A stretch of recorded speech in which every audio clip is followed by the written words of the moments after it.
बलांगीर रे केंद्र मंत्री धर्मेंद्र प्रधान बलांगीर गस्तरे आसी स्थानीय बोटलिंग प्लांट स्थित ओभो फार्म अंडा प्रक्रियाकरण प्लांट शुभ उद्घाटन करिसेंती केंद्र शिक्षा मंत्री धर्मेंद्र प्रधान।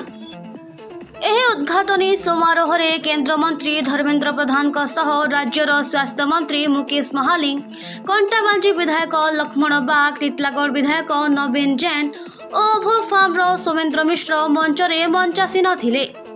केंद्र मंत्री धर्मेंद्र प्रधान एही अवसर रे ओभो फार्म सफलता और उन्नति पथ उपरे कहिथिबा बेले स्वास्थ्य मंत्री श्री महालिंग आम पई गर्व और गौरव ही ओभो फार्म बोली कहिथिले।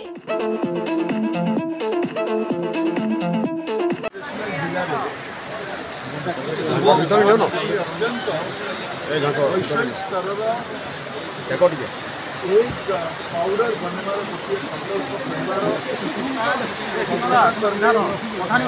साहस कले सफलता दूर देखापी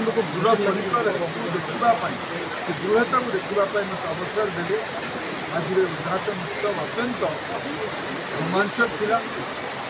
बलांगीर भाया गोटे अंचल गोटे कारखाना जार गोटे ग्लोबल मार्केट अच्छे एठिकार उत्पादित जिनस एग पाउडर भारत में कम बिक्री हम 90-95 भाग जीव विश्व बाजार को 7 दरिया पार हो भाया गोटे प्रडक्ट कल्पना बलांगीर जिले में युव उद्यमी मान करेंगे।